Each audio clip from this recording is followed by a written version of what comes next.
Hey guys, so I had a friend ask me to do a very specific video. At least I think we're still friends after this. We'll see. Anyhow, I've mucked with a pair of my own glasses until they're in about as bad of an adjustment as you can get. Sometimes you get to a point where it's best just to go back to the start of things. We want it in what's called a bench alignment or a standard adjustment. So what we've got here is all sorts of troubles. The opticians, you can tell real quick we've got several issues going on just based on where that reflection is in that lens, where the temples are. The temples, for those that aren't opticians, are these little long pieces here that touch the temple of the head as they go back. Actually, they're not supposed to touch there, but that's another story entirely. We won't get into that. Anyhow, so for this specific part, you can have sometimes what's called a skewed bridge, which is, again, the bridge is the piece right here, where that's kind of tilting down at an angle almost like that. Now this particular frame, that's not really something that can happen because you've got that full piece of stainless steel reinforcing the plastic everywhere. Now, that's where this frame in particular is actually a little bit of a kind of a pain to get adjusted right, because not only is it a plastic, where you've got the plastic trimming, but you've got that solid steel core all the way around the frame, all the way down through the temples, all the way back into the temple tips. So it's a little bit trickier adjustment. Perfect frame for this video. Now, right off, as I mentioned, we've got some issues here. So you see that reflection, it's a little bit lower on one side, right? And again here, straight across, you got that reflection is hitting the exact point on both sides. That means these lenses are in the same alignment. Versus here, we've got that little dip. So you can actually see as you turn this up, you're not quite catching the bottoms of those at the same point. So obviously we've got a little bit of lens Xing because of the amount of face form, which is where this wraps, is a little hard to see on video. Sorry. Now, as far as fixing that Xing, there are tools for this specifically. In the case of this frame, hands work plenty fine. So, to get that back to where it's sorted, we've got to bring this one up a bit, so we'll tweak.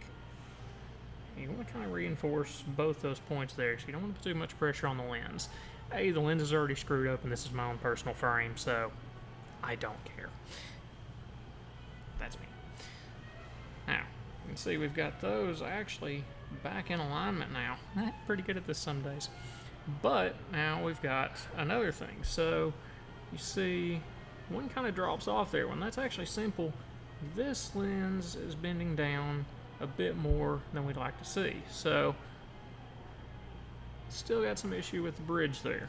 So one lens is a little bit more forward than the other. You can kind of see that there. So again, you reinforce here and here. If you're using pliers, you can do the same thing. Just got to be careful about chipping the lens. In a case like this, it's probably best to remove the lens entirely. So let's tweak that.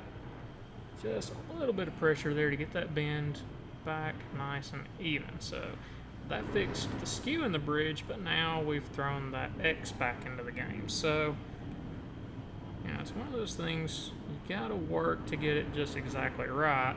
And of course, I'm working from a mirrored image too, so that's not helping anything. There we go. So now the skew, all that is really back where it should be. So let's see on that reflection. Yeah, straight across now, so we're good there. But next up, we've got another problem. You see it here? So sometimes that's a problem with the frame. Sometimes that's just your head's not level. Could be a few different things there. But in the case of this, we know the frame was all jacked up. It wasn't even close to fitting right. It's best just to go back to the beginning. And that's what we're doing. So now we know these temples aren't right, but we know that the lenses are in alignment together. Coplanar alignment. It's a great thing. Anyhow, so the next phase, we want to get those temples in alignment with each other to start with. And we know we've got one that is dripping down there, or one that's up, depending on how you look at the frame. And that's going to come down to what you want the tilt of the front of the lenses to be. In this case, this is the high side, so we're going to bring that one down a little bit. And this frame, again, is a little bit more particular just because of the way it's made. I know I can get that bend right in here with my hands. Now, normally, you would need to get the pliers so you can hold this temple front without having to worry about bending up where the lenses are. And then there's a set of pliers that goes down, clips around the front. I don't have those. They're over there. Sorry, my bad. Anyways. And again, this frame is really not helping that. So you can get that pair of pliers that pinches on down right there and make the adjustment in the hinge that way. In this case, I know that's not going to work before I even start. So go back, and we'll take and get that. And again, that bend you want to happen in the actual connection here, not in the hinge itself, because that can damage the hinge. And now we're getting back pretty darn close to a starting point there. So now it's getting a little bit harder to see it on video. Let's see how close we actually are. You know, I had to throw a little touch of this book in there, right? Alright, so you can see we are really close now. We got just a little bit off on there. So there's a couple points you want to check that 4-point alignment.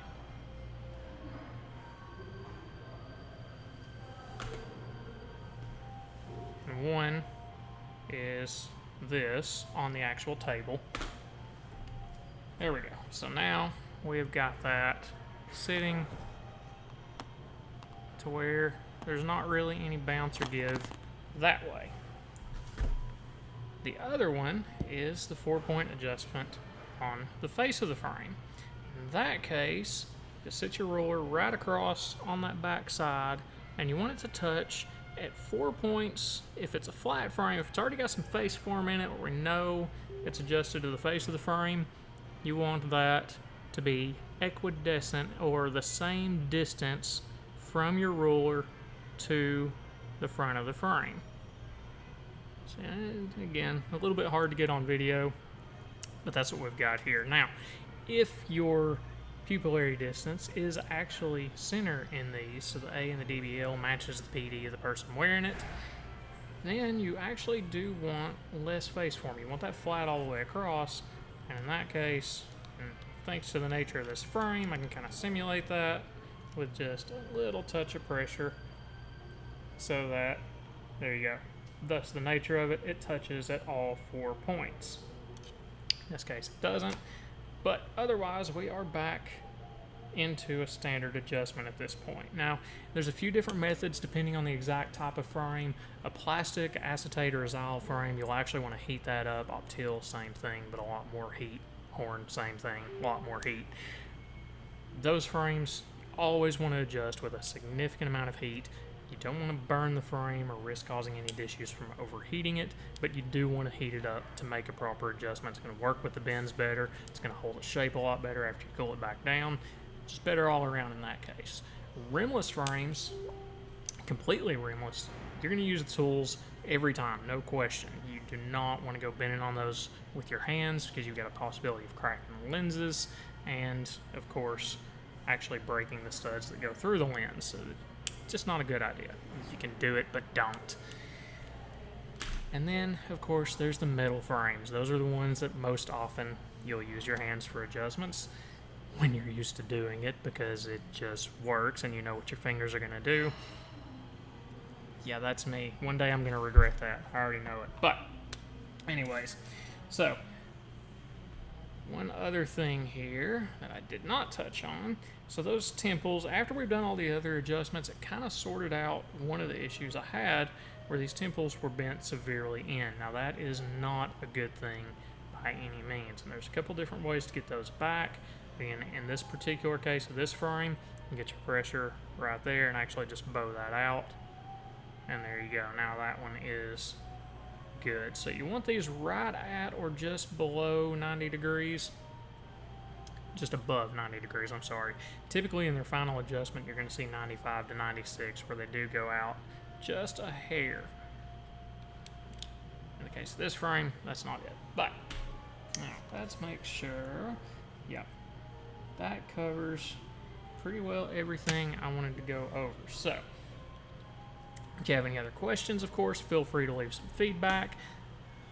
Take care of that.